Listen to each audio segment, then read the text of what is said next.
think a lot of us, we try to find ways to give ourselves that push, find motivation. I air quoted motivation because I'm gonna be honest with you, and I'm not trying to sound cliche or grind mode. I'll sleep when I die. It's none of that, man. I just don't believe in it because for me personally, it never really stuck. So I always say it's like chewing gum, man, or the pre-movie credits. You know, you see something you might like, and it just gives you a little bit of fire. I'm gonna go see that movie. Chewing gum is sweet at first, so I really don't hold on to it. So I try to find ways to just keep going. When it comes to my fitness, man, there's a lot of benefits to it. We all know the classics, right? Mentally, emotionally, physically, depending on your career, financially, you know, it all just depends. But I find reasons to get up and do it. For one, I have a son, and I want to make sure that I can be an example for him, even if I don't have to, nagging with it all the time. I can say, hey, man, go get a workout in. And he doesn't question it because he's been seeing me at this since he's been on this earth, right? When he's doing his schoolwork, even though I wasn't the best high school student, he's seeing nothing but me being a student, a full-time student. So even like during COVID, when he had to sit there and do his courses online, he saw it. So if I would look over at him and just kind of let him know, yo, you get kind of fidgety because online school is tough. For some people, it was tough for me when I first started. But if he saw me doing it, the transfer of my message was a little smoother. So yeah, I find ways to kind of give myself that push. Right now, as we know, there's a lot of uncertainty going on. It's chaos. Literally with the stroke of a pen, there's changes happening. And somebody like myself, man, I'm a remote federal employee. And I left a job that wasn't remote for remote, to have a stronger dynamic in my family. But at the end of the day, I still have a passion for what I do. And I just rock with that. I was also over here, by those border two fires, man. And there was a lot of uncertainty and, anxiety, what came with that, man. You just on high alert from Sunday until Thursday until Monday, just looking at the app, right? That thing went from 50 acres on Thursday around 2:00 to like over 6,000 acres by Sunday night. And you're just waiting for an evacuation warning or if everything is just going to be taken away from you. And I take it back to, where I came from. I came from love, my family, but I wasn't born into money. I wasn't handed anything. So I think everything that I'm doing now is a result of the hard work. And it's not just a fluke. And I'm not saying other people are doing it as a fluke. I literally take what's going on in my life, the chaos and the uncertainty, and I funnel it into my health because I got one thing that I need to do, right? One contract.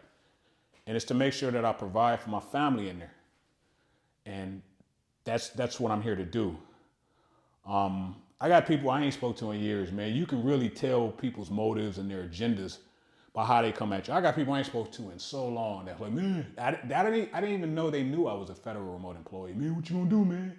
Kind of joking about it. Well, I'm gonna take my bald-headed behind into where I'm instructed to go, and the rest we'll figure out, right?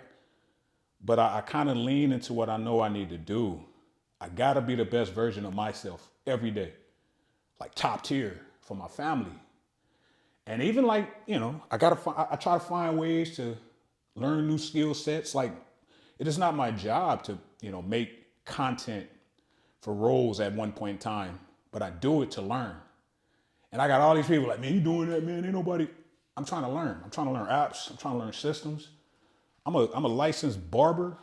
I got multiple certs. I'm a personal trainer. I got a space. I don't like the word content creator and influencer, but I create content and I try to be creative because you gotta be. Like you gotta look around at what's going on, man. And either you can try your best in a situation that is, a lot of it is beyond our control, you try to hone in and control what you can control the controllables, and be the best version of yourself. Or you be like others, man. I can't come on social media and record myself having some tears and complain about certain things because I got them people in the house I need to provide for. So I'm always going to put my best foot forward. I'm always going to go above and beyond wherever I work. I'm always going to, put my health and my, because I can't take care of anybody if I don't take care of myself, man. I'm just not caught up on what, some other people are, man. Somebody sending me that stuff about the bigger lady that's suing the Lyft driver. The first thing I think, like, I wonder what happened to him. I wonder what happened to the Lyft driver. I heard he got fired in this inflation. I'm not about to make no meme about that lady. It's just unfortunate to see, because you see her, a bigger person, than you see the rapper dude, and that's where we at. And then I pull back into what I need to do. I lean back into, what I got to work on in order to be a better me. And then it's a lot of this going on right now, man. A lot of people just, they finger pointing. I told you so. I told you not to vote for this person. You shouldn't have. When I'm just like, man, I'm in my promised time here. I'm just trying to be great. And that rubs a lot of people the wrong way, because now you're supposed to be upset when other people are upset. But I got a mortgage. I got a family. I got students, even the ones that aren't a part of my current job, students that I helped along the way that still come to me for advice and insight. So because things aren't going right in my life right now, I'm just going to fold on them. I can't do that. So if you guys are struggling right now, as we all are, find a way to decompress, find a better way to cope. Like 2009, 2010, I would have been looking down the bottom of a glass at some Smirnoff, blue label vodka, thinking that was going to solve my problems. Man, if I, take the edge off, get a couple of drinks in my system, I'll wake up from this stupor and things will be okay. No, there's a reason that I work at things the way that I do. There's a reason that I pursue the education, the certs, and how I carry myself. It's not for people to like it. At the end of the day, if I get up every day, and I have been for years, and I'm talking about working out, if that hasn't been something you've been able to do, it might rub you the wrong way.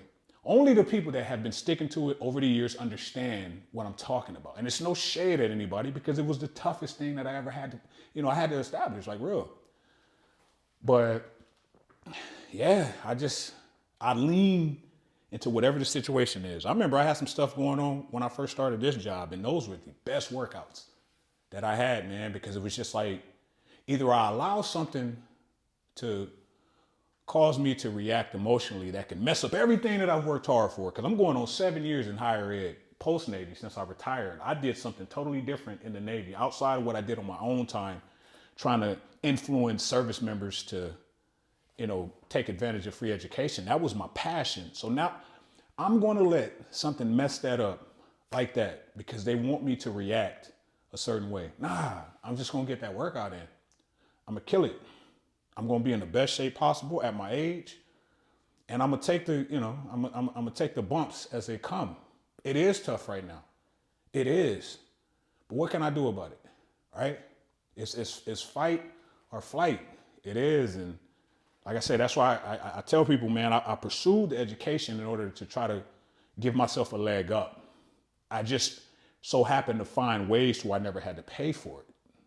So I'm in the position after retiring from the military, so I can do this, with passion. So take a deep breath, man. I'm not saying look at my stuff. Like, if this stuff inspires you, cool. If it pisses you off and triggers you, cool. If you think nothing about it, and if it's wasting your time, scroll. But just start trying to find a way to figure out what's going on, man. How can you resolve what's going on? Because, depending on how bad and good things get, it's going to be up to you. The outcome is going to be up to you. And I can't get on social media faking. I ain't, man. That's one thing about me. You might not like me or my tone, but I've been consistent over the years. So I can't fake, man. You got people out here now that's sharing life lessons from day one, from lessons they've never learned. And then they get mad when nobody buy in, but you laid the pattern out there. You showed everybody what you wasn't willing to do over the years. Now everybody's just supposed to be nice and be kind. It's not how it always works. So I know it's Monday. I know we are just kind of on edge. We got a lot going on, but you woke up. Optimize, man. Find a way to optimize, because you get nothing by getting on social media, just laying it all out there with no way of resolving the problems. And if you really think about it, if you're somebody that, you're in the job market, what's that saying about pressure, right? And I know it's tough. I do. One of the toughest things I think as a service member is when you're doing something for 20 years and then you get out and you got to do something else. There's a whole identity that you have when you're in the military, and everything that you thought you were, when you get out, you find out that it's not. So you have to find ways to, try to give yourself an advantage, whether that's education, certs, how you articulate yourself, changing your language, things like that, how you carry yourself. You got to find it. And if you got a family like I do, that should be it.